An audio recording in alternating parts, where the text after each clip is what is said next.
శ్రీమతి నమః. ఈరోజు మా ఇంటికి ఒక అమ్మాయి వచ్చిందనమాట. స్కూల్కి వెళ్ళలేదు. నేను అడిగాను, అదే స్కూల్ మానేసావే అని అడిగాను. అంటే యూరినరీ ఇన్ఫెక్షన్ వచ్చిందా అంటే అందుకే మానేసాను అంది. యూరినరీ ఇన్ఫెక్షన్ వచ్చిందా, అయ్యో హాస్పిటల్లో చూపించుకున్నావా అంటే చూపించుకున్నాను, అప్పుడే నేను 3 రోజుల నుంచి స్కూల్కి వెళ్ళటం లేదు అంది. 3 రోజుల నుంచా అన్నాను. అవును అంది. నేను అన్నాను, మరి పాఠాలు అవి పోతాయి కదా అంటే పాఠాలు పోతాయి కానీ డాక్టర్ ఏమో మంచినీళ్ళు తాగమన్నాడు. నేను మంచినీళ్ళు తాగాను అంటే వాష్రూమ్కి వెళ్ళవలసి వస్తుంది కదా, స్కూల్లోనేమో వాష్రూమ్స్ అవి బాగుండవు, అమ్మ ఎన్నిసార్లు వచ్చి అడిగినా సరే వాళ్ళు పట్టించుకోవటం లేదు అని చెప్పి బాధపడింది అనమాట. నిజమే, ఈ సమస్యని చాలామంది ఫేస్ చేస్తూనే ఉంటారు. కొంతమంది తల్లిదండ్రులు పాపం స్కూల్కి వెళ్ళి అడుగుతూ ఉంటారు, వాష్రూమ్స్ బాగాలేవండి క్లీన్ చేయండి అంటే మనం వెళ్ళినప్పుడు ఏమంటారు, అలాగే మేడం చాలా శుభ్రంగా ఉంటాయండి, ఇప్పుడు ఈ రోజే ఆ బాత్రూమ్కి అడిగే వాళ్ళు రాలేదు అందుకే ఇలా ఉన్నాయి, కానీ రోజు బాగుంటాయండి అని చెప్తారు. అలాగే అడ్మిషన్స్ సమయంలో చూడండి, అసలు వాష్రూమ్స్ ఎలా ఉంటాయంటే మెరిసిపోతూ ఉంటాయన్నమాట. అసలు అలాగే ఉంటాయన్నమాట అని అనుకుంటాం మనం. పిల్లలకి పేరెంట్స్ డే అని ఏదో పెడుతూ ఉంటారు కదా, ఆ రోజు కూడా వాష్రూమ్స్ బాగుంటాయి, ఎందుకంటే పేరెంట్స్ అందరూ వెళ్తారు కాబట్టి. మిగతా రోజుల్లో వెళ్ళి చూడండి, భరించలేం కంపు. 4-5 సార్లు వెళ్ళి స్కూల్కి అడిగాము అని అనుకోండి, వాష్రూమ్స్ బాగుండట్లేదు, పిల్లలకేమో ఇలా యూరినరీ ఇన్ఫెక్షన్స్ వస్తున్నాయని చెప్పి 4-5 సార్లు అడిగితే, మీరు ఇష్టం ఉంటే చదివించుకోండి, లేదంటే టీసీ తీసుకుని వెళ్ళిపోండి, వేరే స్కూల్లో వేసుకోండి అంటారు. వెంటనే మనకేమనిపిస్తుంది, భయం వేస్తుంది. ఎన్ని స్కూల్స్ అని మారుస్తాము, ఇలా అస్తమాను స్కూల్స్ మారిస్తే పిల్లలకి చదివే వస్తుందని చెప్పి భయపడతాం. అలా భయపెట్టేలాగా వాళ్ళు మాట్లాడతారు, ఎందుకంటే మానసికంగా దెబ్బ తీసేస్తే వాళ్ళు మాట్లాడలేరు. అది అవతల వాళ్ళు మన మీద ఉపయోగించే అస్త్రం అన్నమాట.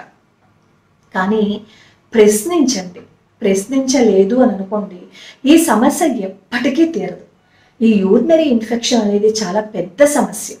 పిల్లలకి కనుక ఈ చిన్నప్పటి నుంచి అలా తరచుగా యూరినరీ ఇన్ఫెక్షన్ వస్తే ఏం జరుగుతుంది అనేది డాక్టర్స్ చెప్పే ఉంటారు కదా. కాబట్టి దానిని చిన్న సమస్యగా తీసుకోకండి.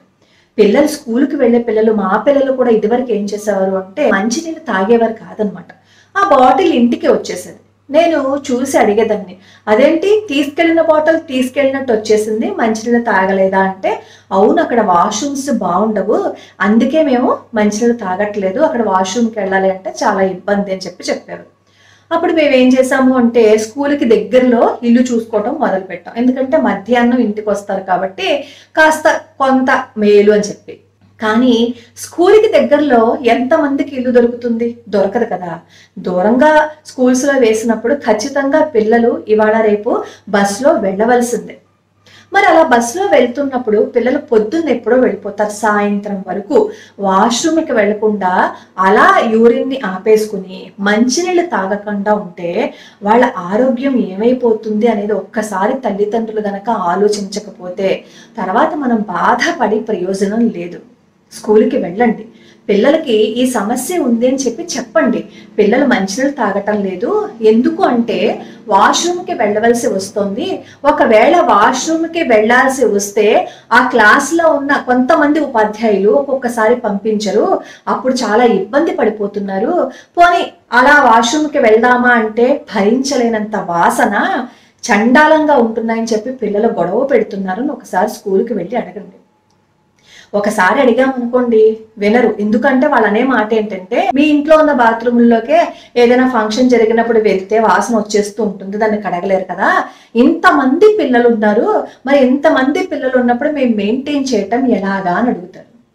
మన ఇంటికి ఏదైనా ఫంక్షన్కి వచ్చారు అని అనుకోండి, మనం ఏ మనిషినో పెట్టి కడిగిస్తూ ఉంటాం తరచుగా, అది సంవత్సరానికి ఎప్పుడో జరుగుతూ ఉంటుంది, ఒక్కొక్కసారి ఫంక్షన్ జరగడం అనేది. తరచుగా మన ఇంట్లో మనం వాష్రూమ్స్ క్లీన్ చేసుకుంటూనే ఉంటాం కదా, అలా వాసన వచ్చే విధంగా వదలం కదా. అలాగే స్కూల్లో కూడా మనం పిల్లల్ని చేర్పించేటప్పుడు ఫ్రీగా వాళ్ళు ఏమైనా చెప్తున్నారా, ఫ్రీగా ఏం చెప్పటం లేదు కదా. ఆ ఫ్రీగా చెప్పకుండా వేలకి వేలు డబ్బులు తీసుకుంటూనే ఉన్నారు కదా మన దగ్గర నుంచి. అలా డబ్బులు తీసుకుంటున్నప్పుడు ఎందుకు వాష్రూమ్స్ ని క్లీన్ గా ఉంచరు అని అడిగే హక్కు తల్లిదండ్రులుగా మనకి ఉంది. వాళ్ళు వినలేదు అని అనుకోండి, డిఈఓకి ఖచ్చితంగా కంప్లైంట్ పెట్టచ్చు. అలా కంప్లైంట్ పెడితే ఒక్కొక్కసారి ఏమవుతుంది అంటే ఉపాధ్యాయులు పిల్లల్ని టార్గెట్ చేస్తారు. టార్గెట్ చేసి వాళ్ళని ఇండివిజువల్ గా కనుక ఇబ్బంది పెట్టినట్లయితే అప్పుడు కూడా మనం డిఈఓకి కంప్లైంట్ ఇవ్వచ్చు. పోరాడాలి, ప్రశ్నించాలి, అడగాలి. ఈ 3 చెయ్యలేదు అని అనుకోండి, ఎప్పటికీ ఇలాంటి సమస్యలు తెవలో. అసలు ఎప్పటికీ ఈ సమస్యలు మారో. మా చిన్నప్పటి నుంచి మేము స్కూల్లో చదువుకునేటప్పుడు కూడా వాష్రూమ్స్ అవి అసలు బాగుండేవి కావు, పరమ దరిద్రంగా ఉండేవి. అడగడానికి ఎవరు ఉండేవారు కాదు, అడిగితేనేమో ఏమన్నా అంటారేమో అని భయం. కానీ నేను మా పిల్లల్ని చదివించేటప్పుడు మాత్రం స్కూల్కి వెళ్ళి ఖచ్చితంగా ప్రశ్నించేదాన్ని. ఏ సమస్య ఉన్నా సరే నేను అడిగేదాన్ని. అడగడమే కాదు, ప్రతి వారం రోజులకి ఒకసారి నేను స్కూల్కి వెళ్ళి ఎలా చదువుతున్నారు, ఎలా ఉంది వీళ్ళ ప్రోగ్రెస్, వాష్రూమ్స్ ఎలా ఉన్నాయి, పిల్లలు ఎలా ఉన్నారు, డిసిప్లిన్ గా ఉన్నారా లేదా అన్నీ అడిగి వచ్చేదాన్ని అనమాట. అన్నీ అలా ప్రతి వారానికి వెళ్ళి అడగడమే కాకుండా పిల్లల్ని ఇలా అడగటం వల్ల ఏం చేసేవారంటే ఒక్కొక్కసారి టార్గెట్ చేసేవారు. టార్గెట్ చేసి ఇండివిజువల్ గా చేసేసి వాళ్ళని బాధ పెట్టేవారు. అప్పుడు కూడా అడిగేదాన్ని, మీరు కనుక ఇలా ఇండివిజువల్ గా బాధ పెడితే నేను ఖచ్చితంగా కంప్లైంట్ ఇచ్చే తీరతాను అని చెప్పి వెళ్ళి నేను గొడవ పెట్టేదాన్ని. అలా ఎప్పుడైనా నేను స్కూల్కి వెళ్ళి అడిగాను అనుకోండి, అమ్మో వాళ్ళ అమ్మ వచ్చేస్తుంది ఎందుకో గొడవ పెట్టడానికి అంటారు. మరి పిల్లల్ని ఇబ్బంది పెడుతున్నప్పుడు పిల్లలకి మనం తప్ప ఇంకెవరు ఉంటారు చెప్పండి? వాళ్ళ సమస్యను మనం తప్ప ఇంకెవరు తీరుస్తారు చెప్పండి? కొన్ని స్కూల్స్ లో ఇలా టార్గెట్ చేసి మాట్లాడే వాళ్ళు కూడా ఉంటారు. అన్ని స్కూల్స్ అని చెప్పను, అందరు ఉపాధ్యాయులను కూడా నేను చెప్పటం లేదు, కానీ కొన్ని స్కూల్స్ లో మాత్రం ఇలా టార్గెట్ చేస్తారు.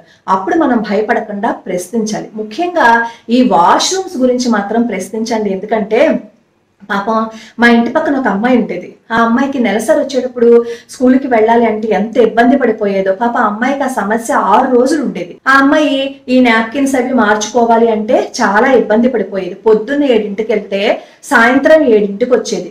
ఇంతసేపు ఆ అమ్మాయి వాష్రూమ్కి వెళ్లకుండా, ప్యాడ్స్ చేంజ్ చేసుకోకుండా, ఆ అమ్మాయి పరిస్థితి ఏంటి ఒక్కసారి ఆలోచించి చూడండి. ఎందుకు మార్చుకోవచ్చు కదా అంటే, వాష్రూమ్స్ అస్సలు బాగుండవంటే, వాంతి వచ్చేస్తుంది అక్కడికి వెళ్తే, అలాంటప్పుడు స్కూల్ మానేయాలి అని అనిపిస్తుంది. స్కూల్కి వెళ్ళకపోతేనేమో పాఠాలు చెప్పేస్తూ ఉంటారు, స్కూల్కి వెళ్తేనేమో ఈ ఇబ్బంది ఎదురవుతుంది. అలా ఆ అమ్మాయికి ఇబ్బంది ఎదురైంది అనుకోండి, ఆ అమ్మాయి పడే మానసిక వేదన ఎంతో ఒకసారి చూడండి. తల్లిదండ్రులు ఒకసారి స్కూల్కి వెళ్ళండి. పిల్లలు ప్యాడ్స్ అవి మార్చుకోవడానికి అక్కడ సౌకర్యంగా ఉందా లేదా, స్కూల్లో ఏమైనా ఇబ్బందులు ఎదురవుతున్నాయా, అలాగే వాష్రూమ్స్ క్లీన్ గా ఉన్నాయా లేదా అడగండి. వాష్రూమ్స్ కనుక క్లీన్ గా లేకపోతే మనం కంప్లైంట్ ఇవ్వచ్చు. ఎందుకంటే అంతంత డబ్బులు మనం ఇచ్చి చదివించుకుంటున్నప్పుడు పిల్లల ఆరోగ్యానికే దెబ్బ కొట్టేస్తున్నప్పుడు మనం ఎందుకు మాట్లాడకూడదు? ఒకసారి మాట్లాడితే వాళ్ళు పట్టించుకోకపోవచ్చు, 2 సార్లు మాట్లాడితే పట్టించుకోకపోవచ్చు, కానీ యుద్ధం ఒకళ్ళతోనే మొదలవుతుందనే విషయం మాత్రం మర్చిపోకండి. మీతో పాటు ఆ క్లాస్ లో ఉన్న పిల్లల వాళ్ళ అమ్మలతో కూడా మాట్లాడండి. మాట్లాడి గుంపుగా వెళ్ళి అడగడం మొదలు పెట్టారని అనుకోండి, ఖచ్చితంగా మారుతారు. కాకపోతే మనం అడగం, ఎందుకంటే భయం. మనం పిల్లల్ని వాళ్ళు ఏదైనా చేస్తారేమో, వాళ్ళు టార్గెట్ చేసే మార్కులు తగ్గించేస్తారేమో, వాళ్ళు ఏదైనా అంటారేమో అని చెప్పి మనం భయపడుతూ ఉంటాం. ఇలా భయపడుతున్నంత కాలం ఏ సమస్యని మనం పరిష్కరించుకోలేము. ఈ స్కూల్లో పిల్లలకు వచ్చిన సమస్యకి ప్రభుత్వానికి ఏం సంబంధం ఉండదు. ప్రభుత్వం ఏం చేస్తుందా అని చెప్పి మనం అడిగామనుకోండి, అది చాలా హాస్యాస్పదంగా ఉంటుంది. పిల్లలకి స్కూల్లో ఈ సమస్య వచ్చింది అంటే ఆ సమస్యని ఫేస్ చేస్తున్న మనమే ఇంట్లోంచి మొదలు పెట్టాలి. మనం స్కూల్కి వెళ్ళి అడగటం మొదలు పెట్టాము అని అనుకోండి, ఈ రోజు కాకపోయినా రేపు మారి తీరతారు. యూరినరీ ఇన్ఫెక్షన్ అనేది చాలా పెద్ద సమస్య. అలాగే ఈ ఉద్యోగం చేసుకునే స్త్రీలు కూడా ఆఫీస్కి వెళ్తున్నప్పుడు వాళ్ళు కూడా అంతే. వాళ్ళు మంచినీళ్ళు తాగరు, సరిగ్గా అన్నం తినరు, వాష్రూమ్స్కి వెళ్ళరు. ఎన్ని ఇబ్బందుల్ని ఫేస్ చేస్తూ వాళ్ళు కూడా ఆఫీస్కి వెళ్తూ ఉంటారో. అలా దయచేసి మంచినీళ్ళు తాగకుండా, వాష్రూమ్కి వెళ్లకుండా ఉండడం చేయకండి. ఉత్తరోత్తర ఎన్నో సమస్యలు వచ్చేస్తాయి మనకి.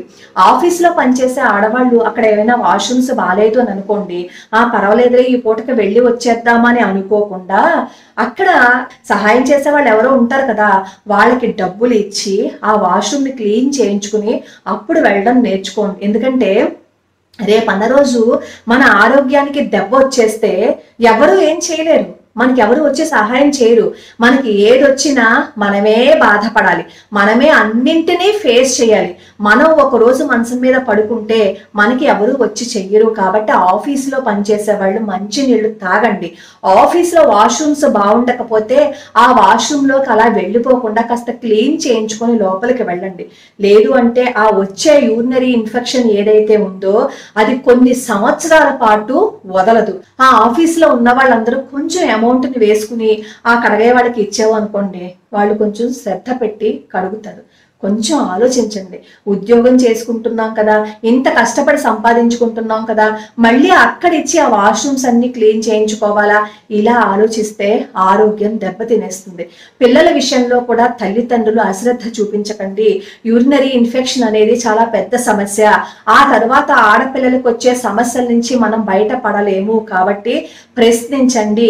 ఈ రోజు ప్రశ్నిస్తే వాళ్ళు ఏదైనా అనొచ్చు, కానీ ప్రశ్నించడం మొదలు పెడితే మాత్రం ఖచ్చితంగా మార్పు వచ్చి తీరుతుంది. మనం ఒక్కళ్ళవే ఉన్నామా, వాళ్ళు రావట్లేదు వీళ్ళు రావట్లేదు అని అనుకోకండి. ఒక్కళ్ళతోటే యుద్ధం ప్రారంభమవుతుంది. ఆ ఒక్కళ్ళతో ప్రారంభమైన యుద్ధం సంచలనంగా మారిపోతుంది. డబ్బులు ఇచ్చుకుంటూ చదివించుకుంటున్న స్కూల్స్ లోనే ఇలాగే ఉంటే ప్రభుత్వ పాఠశాల విద్యార్థుల పరిస్థితి ఒక్కసారి ఆలోచించండి. ప్రభుత్వ పాఠశాలల్లో చదువుతున్న వాళ్ళు కూడా ప్రశ్నించే హక్కు ఉంది. అయ్యో మేమేం ఒక్క పైసా కూడా డబ్బు ఇవ్వట్లేదు కదా, అడగకూడదేమో అని చెప్పి అడగకుండా ఉండక్కర్లేదు. ఖచ్చితంగా మీరు డిఈఓకి కంప్లైంట్ పెట్టండి. డిఈఓకి కంప్లైంట్ పెడితే వాళ్ళు మారతారు. స్కూల్లో విద్యార్థులందరూ కలిసి ఒక కంప్లైంట్ పెట్టండి. అలా కంప్లైంట్ పెడితే వాళ్ళు స్పందిస్తారు. ఒకవేళ మనం పెట్టిన ఒక అధికారి స్పందించలేదు అని అనుకోండి, ఆ పై అధికారికి పంపించండి. ఆ పై అధికారి కూడా స్పందించలేదనుకోండి, పదే పదే పంపిస్తూ ఉండండి. ఆ పంపించిన కాపీలన్నీ ఒక చోట పెట్టుకోండి. అలా పెట్టుకుంటే మనం పంపించాము అన్న దానికి ఎవిడెన్స్లు ఉంటాయి. ఇవన్నీ కనుక ప్రయత్నించడం మొదలు పెడితే పిల్లలకి స్కూల్లో హాయిగా చదువుకోవడానికి బాగుంటుంది. వాళ్ళు ఇబ్బంది పడకుండా ఉంటారు. లోకా సమస్త సుఖినో భవంతు, సర్వే జనా సుఖినో భవంతు.